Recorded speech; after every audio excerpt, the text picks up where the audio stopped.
안녕하세요. 민지쌤입니다. 우리가 지난 시간까지 삼국시대 고대 국가들의 성장 과정을 살펴봤어요. 오늘은 7세기 한반도에 닥친 급격한 변화의 물살을 타고 탐험에 나서 봅시다. 오늘도 두 가지 주제를 확인해 봐야 하는데요. 첫 번째는 수당의 침입을 격퇴한 우리 민족의 든든한 방파제 고구려 이야기. 다른 하나는 삼국통일이라는 대업을 달성하고 뒤이어 나당 전쟁을 통해서 당을 한반도에서 완전히 몰아내는 데 성공한 신라의 이야기입니다. 먼저 첫 번째 수당 전쟁과 고구려 이야기를 해보도록 하겠습니다. 여러분, 우리가 4차 시에 고구려와 관련된 여러 유물을 살펴봤습니다.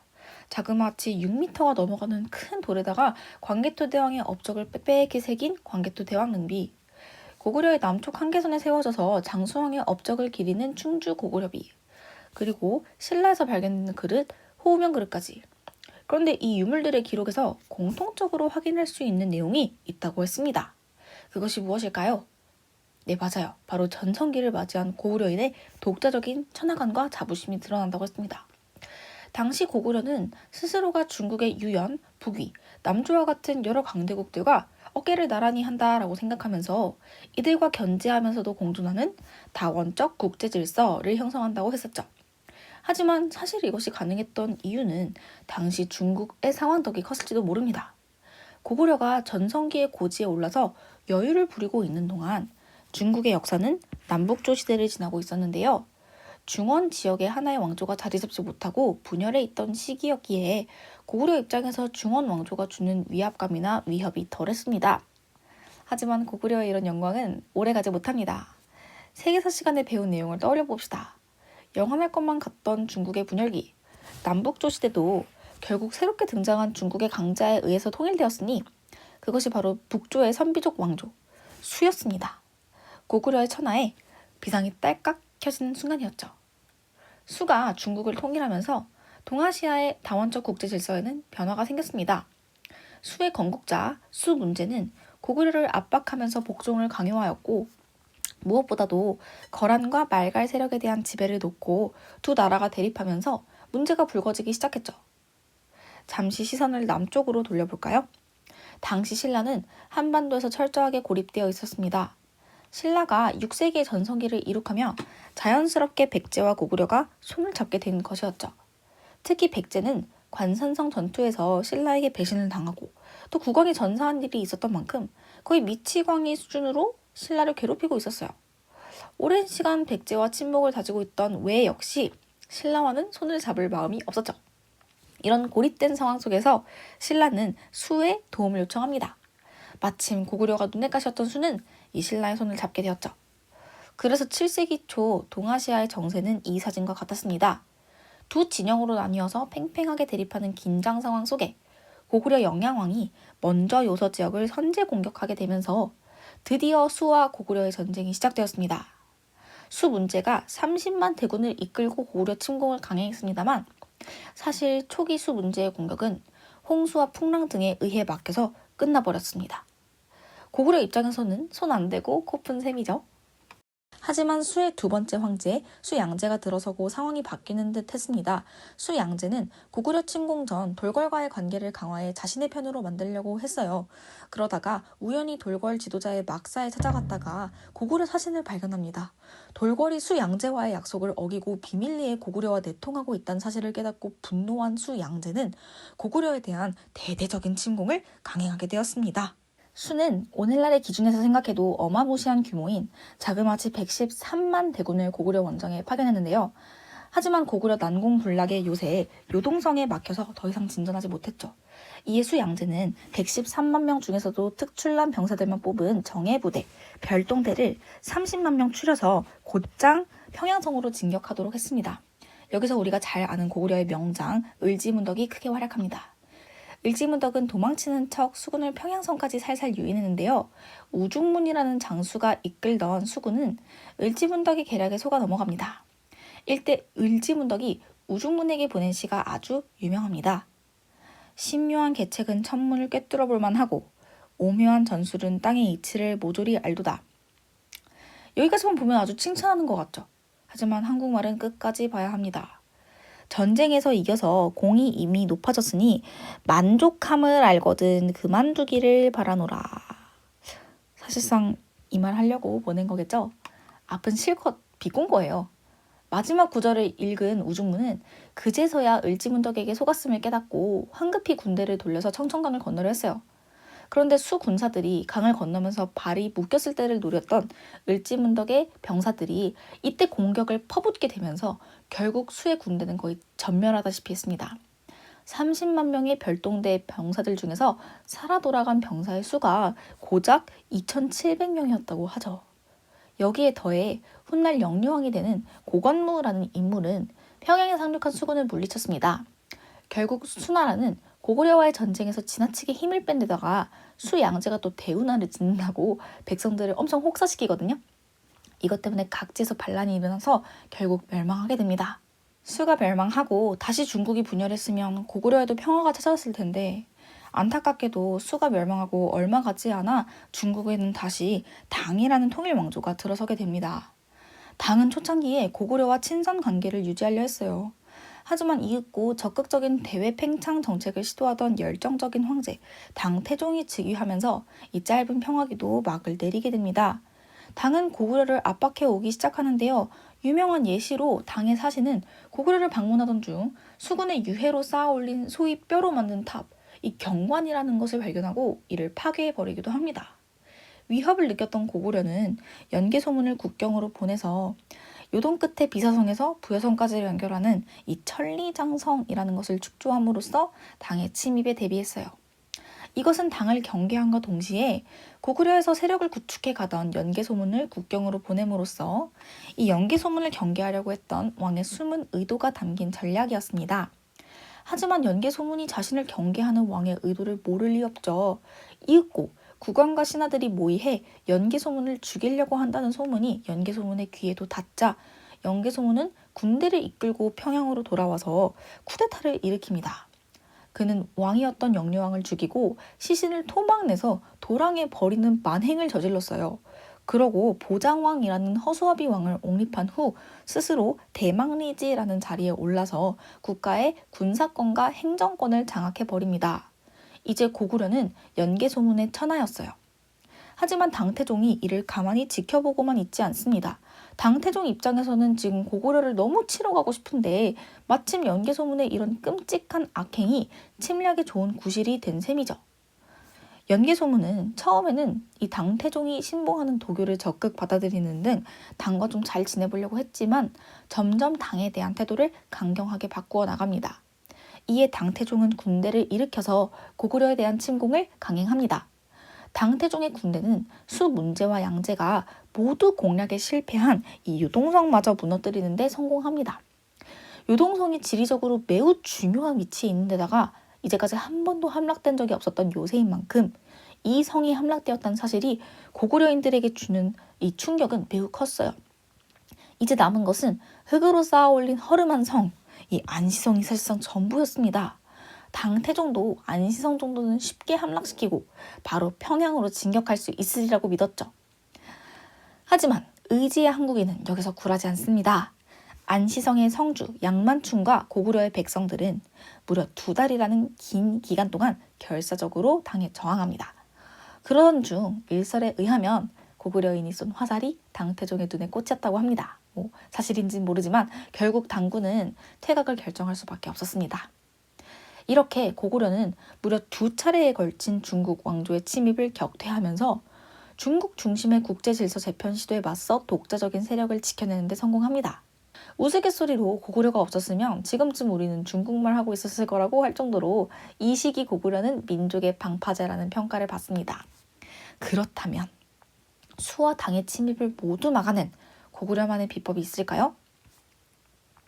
먼저 고구려는 견고한 성벽과 체계적인 방어체제를 구축했습니다. 절벽, 가파른 산 등 험준한 지역에 산성을 쌓아 올려서 방어력을 높이고 성 내부에 외성, 중성, 내성 같은 성들을 겹겹이 쌓게 되면서 하나의 성이 무너져도 다시 적의 공격에 대비할 수 있도록 했어요. 또 고구려 산성은 다른 산성과도 기능적으로 연결되어 있었는데 그것을 보여주는 대표적인 성벽 구조가 바로 치입니다.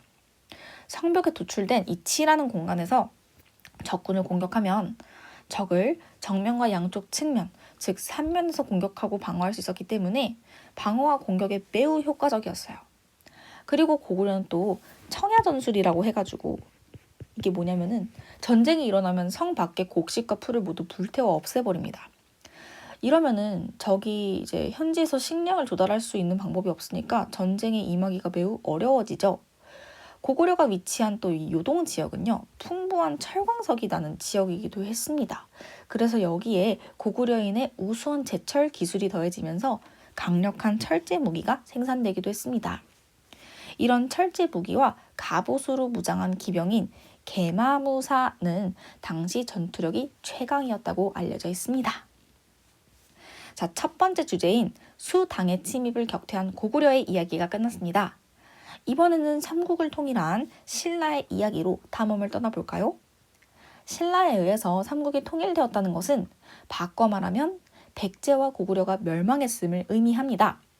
우리가 계속 봐왔던 국가 발전 패턴 중 고구려 백제의 멸망과 부흥 단계를 오늘 확인해 보도록 할게요. 먼저 법칙이라고 하기는 좀 뭐하지만 두 국가의 멸망과 부흥에 모두 나타나는 공통적인 특징이 하나 있습니다. 고조선 때랑 똑같아요. 항상 뭐가 문제다?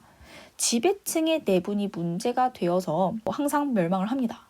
고구려와 백제의 멸망 과정, 그리고 부흥 과정 모두 다 지배층끼리 서로 죽고 죽이다가 망해요. 자, 그럼 시작해 보도록 합시다. 삼국 통일의 그 첫 번째 단계, 나당 동맹의 수립 과정을 알아봅시다. 이름을 보면 알겠지만 신라랑 당나라가 손을 잡은 것을 이르는 말이 바로 나당 동맹입니다. 7세기 중반 신라가 철저하게 고립된 상황이었다고 앞에서 설명했었죠. 백제의 왕이었던 의자왕이 거의 미친 수준으로 신라를 공격하고 있었는데요. 의자왕은 642년 한 해 동안 직접 원정을 나서서 신라의 40여 개 성을 함락하는 등 신라 공격에 엄청난 집착을 보여주는데요. 단순히 아무 성이나 공격한 게 아니라 또 신라가 중국으로 뻗어나가는 핵심 요충지로 삼았던 요 당항성이라는 성을 공격하기도 하고 소백산맥을 넘어서 신라로 가는 길목에 있던 군사 요충지 대야성을 함락할 정도로 신라에 큰 타격을 막 입혀요. 다급해진 신라는 고구려의 도움을 또 요청하려고 떠났는데요. 훗날 태종 무열왕의 자리에 오르는 신라의 이 김춘추라는 인물이 고구려에 찾아가서 협조를 요청합니다. 하지만 고구려는 협조의 대가로 신라가 고구려로부터 뺏어간 소백산맥 북쪽 땅 중령 이북 지역을 내놓으라는 아주 무리한 요구를 했습니다.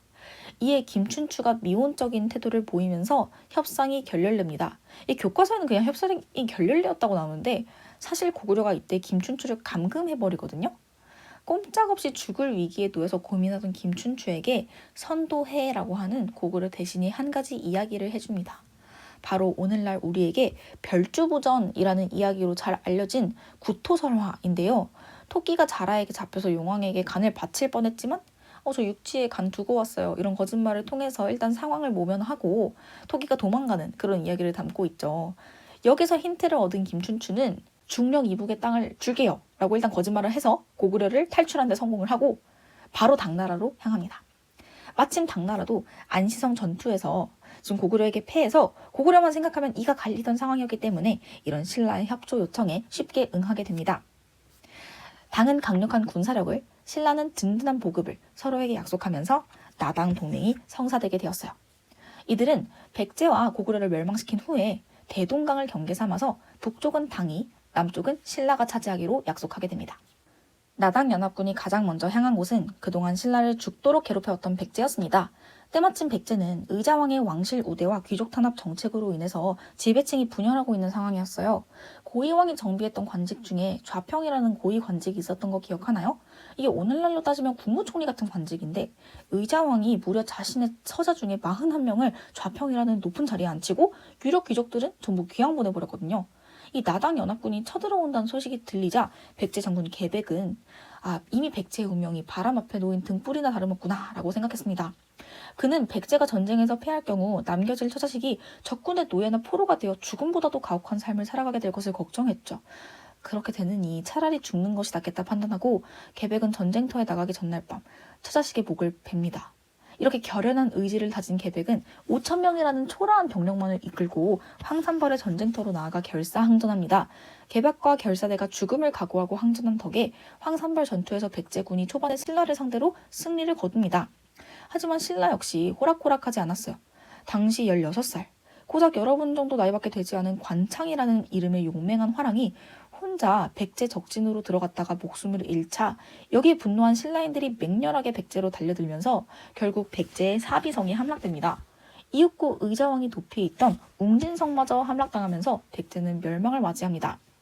여기서 질문.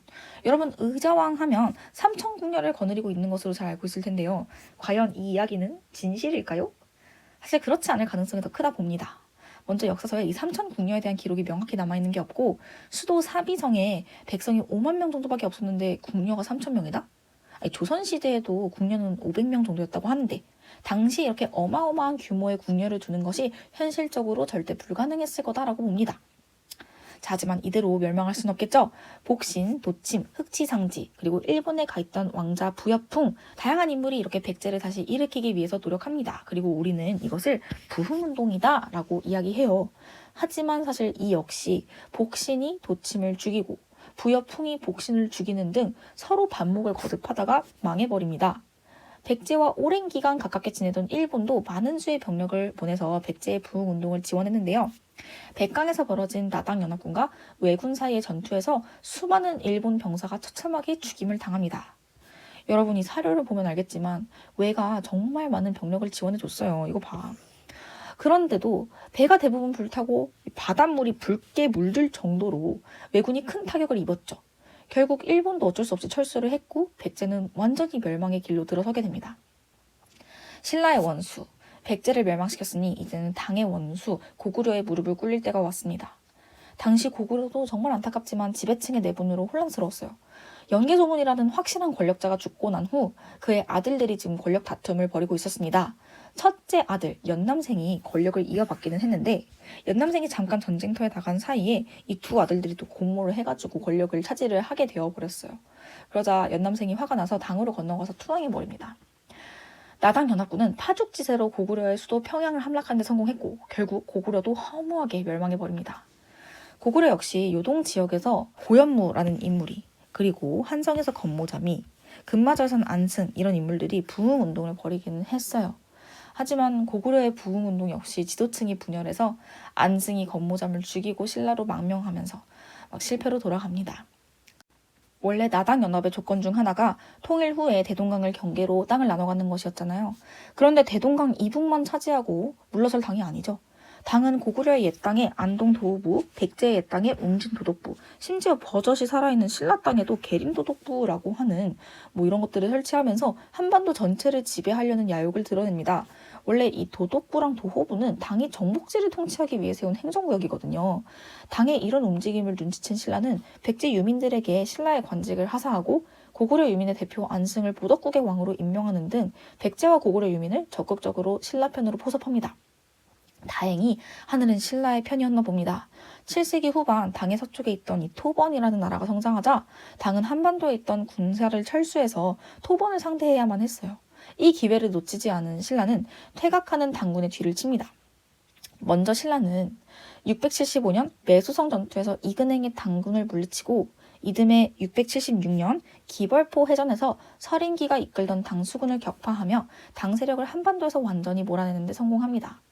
나당 전쟁에서 크게 활약한 것은 신라의 장창 부대와 우리가 흔히 석궁이라고 알고 있는 이 쇠뇌라고 하는 무기를 사용하는 그런 부대였다고 알려져 있습니다. 이후 당이 평양의 안동 도호부를 요동으로 철수하면서 드디어 신라는 삼국통일이라는 대업을 완수하게 되었습니다. 이 신라의 삼국통일과 관련해서는 오늘날까지도 다양한 이야기가 나오고 있어요. 신라가 아니라 고구려가 삼국을 통일했어야 한다는 말, 고구려 옛 영토를 모두 잃어버린 불완전한 통일이라는 말 등 부정적인 평가도 있는 반면 우리 민족 최초의 통합을 이룬 것이라는 의견도 일리가 있고 당의 야욕을 성공적으로 저지했다는 공로를 인정해야 한다는 주장도 제기되고 있죠. 여러분들은 신라의 삼국 통일을 어떻게 볼 것인가요? 우리 수업 시간에는 이 주제를 가지고 토론을 진행해 보는 것으로 하겠습니다. 여러분 오늘도 정말 수고 많으셨습니다.